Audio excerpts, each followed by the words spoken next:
Now, at the beginning of the year, we often think about detoxing our bodies for a quick way to break our bad habits. But what about getting financially fit? A detox program, basically, for money management. And we all like a quick fix. So what if someone was promising to help you save $30,000 in 30 days? Well, they are.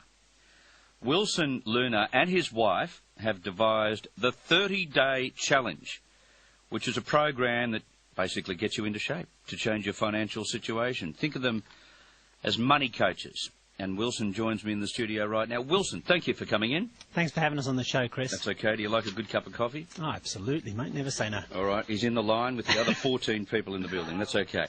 So you're telling me that by the 11th of March, 2010, I could be $30,000 richer? Yeah, potentially you could be, yeah. How do I do it? What we did in this whole challenge is we grabbed the typical family, we call them a model family, and we walked them through the 30 days. And we picked every single simple, and what we say simple money change that you can do, i.e. little tweaking that we can do on a day-to-day basis.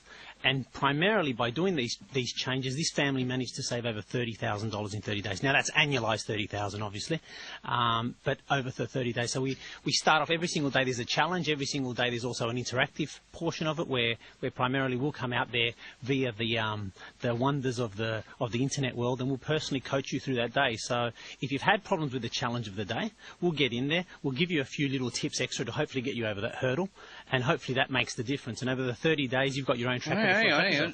It's not just a book. You actually are coming out to people's places. Yeah, virtually, obviously, through the internet. Right, okay. Yeah, there's videos per day, that's basically, yeah. Videos per day? Yeah. So you basically log in, you buy the book, you go through the day, then you log into that video on that particular day. Website? Yep, on the website, www.yourfamilyyourmoney.com. Yourfamilyyourmoney.com. No AU. No AU. All right, yourfamilyyourmoney.com. Yeah. And this is like being part of a seminar, a daily seminar, without paying the cash. Yeah, well, what we noticed was some people don't like just reading. And I know, a few of our readers were basically saying, yeah, this is great. The first book that we brought out, they said, we're getting a lot out of it, but how about putting that interactive portion so we actually start making some real change? Great idea. Yeah. Great idea. All right. When people think to themselves, oh, well, I've got to save now, some of them tend to ignore the incremental savings, like we're going to save $10 here, or we're going to save $5 here. Other people say, well, hang on, if it's not $80 or $100, it's not worth putting aside or getting rid of. What's your philosophy on that philosophy? I think you hit the nail on the head. That's exactly what the book's about. Let's get away from all those complicated investment strategies. Let's get away from how to turn $1 million into $5 million. Let's talk about day to day, the very, very simple things we can do.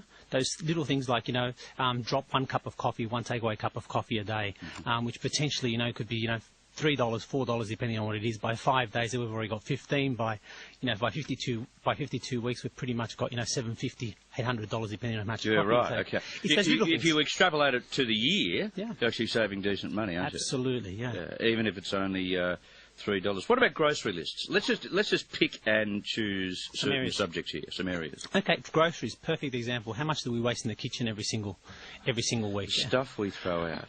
And I have to credit my wife for this one because she was the principal author on this part of it, because she noticed that we were wasting a hell of a lot of money. So when we went through it, she said, "Hey, come on, let's work out in our pantries, in our fridges, etc. Let's work out what we're throwing away." And if whatever we're not throwing away or whatever's about to expire, let's try and make a menu plan 7 days in advance to make sure we're not throwing away a hell of a lot of money. A menu plan? Yeah, a menu plan. 7 days ahead, you begin to... You use a menu and plan. Therefore you shop accordingly, and that probably saves you at the supermarket, is that right? Heaps. It saves you heaps in the supermarket. So you don't double buy. You also make the most of the stuff that's going to expire in the fridge or expire in the pantry. Right. And when you go to the shop, you've already got it made in your mind. You've already got it located in your mind what exactly you're going to. So you don't go around and buy everything and everything. Yeah, and also on supermarket shopping, I always have a philosophy that you should go to the supermarket after you've just eaten. That's one of the tips. That's spot on. Spot on, yeah. Right. And also try and leave the kids at home. If you can, leave them with either mum or dad, or leave them with someone that you can, because there's nothing, and I know myself having a 3-year-old son, what happens when you go shopping with him and suddenly he's picking everything off the shelves and you feel too guilty to say no, so you end up with a shopping bill way in excess of what you should. Very occasionally I take the family to McDonald's, right? And it's only Morgan that has the rubbish food, and my little girl's fairly safety when it comes to good food. But we walk in there, and I picked up what I thought was a half-decent meal the other day, and I finished it, and I said to my wife, how much was that, by the way? And it was like $5.10. Yeah. And I know we should be promoting healthy eating. Yeah. But when you're paying $5 for, like, a meal, yeah. it's hard to start preaching to people in books like yours to keep away from takeaway food. What have you said about that? You know, it's interesting. We're not preaching whether you should stay away or not stay away. We're preaching, try and not change the quality of your life. If you're used to going to takeaway, let's say it's something that you do with a family once a week, go to McDonald's or, and we've been guilty of it ourselves. I mean, we regularly, at least once a month, take the little one to McDonald's. So, but what we say is nothing in abundance. Like keep it down to a level where it's reasonable, where, obviously, you might enjoy going out there because, from our perspective, there's games, etc. there at the McDonald's, which sort of gives us, the parents, a bit of time off. But, don't overindulge in it, because although it is obviously places like McDonald's will make the meal a lot more economical, there's also the other factor, which is the health factor as well. The chemist. Yep. Go for generic brands. I was in the chemist the other day and someone was asked, would you want the generic brand? Oh, no, just what's on the prescription. Almost as if they were afraid to get something different when the active ingredient is exactly the same. Yes, all right. Absolutely. Okay, so that's one. What about simple things like shampoo, toothpaste and conditioner? People have their favourites. Correct. What are you saying to them? I'd say to them, in specifics, find out what chemicals are in there, as you just mentioned about the chemist, and work out whether maybe another brand has very similar products or very similar ingredients, and you're not missing out on anything. Alternatively, have a look at the home brands in a lot of cases.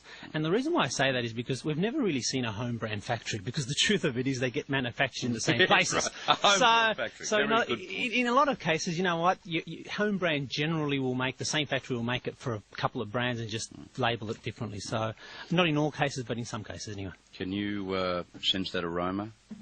Beautiful, yeah. Isn't it great? Oh, yeah. But, see, the one-eye's taking his time, so it could mean that you leave the studio and leave the building before he's ready. Oh, no, I'm not leaving the studio without the He's cup not of coffee. going. Sorry, we've got to talk to I won't let you for the do next that. 20 minutes by the sound of it. All right, come on, one-eye, give us some. Illy? Trying. Gee whiz. Actually, I'll tell you... Phil, how about we get Gav to chase the story and you can make the coffee? Anyway, back to this. What about toys? One of the things I've noticed after Christmas is kids are now sick of a certain number of toys, right? Yes. Is there a way that you can not waste your money on toys?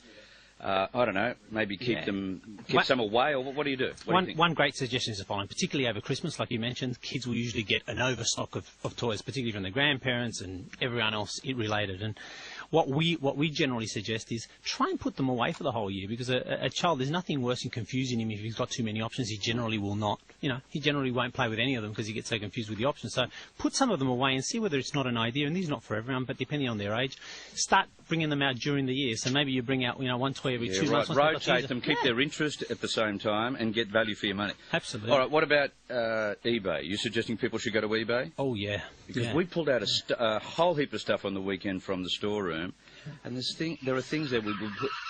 Hey, here it goes. We like that sound. Phil's doing it now. The one-eye's surrendered. I didn't surrender at all. I just couldn't get the steam to work, and I didn't want to have a hissy fit. So out of the storeroom, and there were things that we put there like 3 years ago, never going to use, thinking they're valuable, but then you put them on eBay and they are somewhat valuable, aren't they? Oh, absolutely. No, well, at least you get something out of them. In most cases, you'll either do that or put them on a garage sale, A or B. The last area that you can sort of look at is the eating out. Eating out is probably one of the biggest expenses. Yeah. And to just take this as a quick hint or as a quick tip, is when you go out, maybe you have the meal so you enjoy the ambience, but probably leave the dessert, if you can, leave the dessert and the coffee for home. Leave something else. Because you know what? Yeah. Generally the restaurants will load the bill on the desserts. Yeah. How many times do you have entree too and you get to main course and you can't finish it? Like, that's a waste. Absolutely.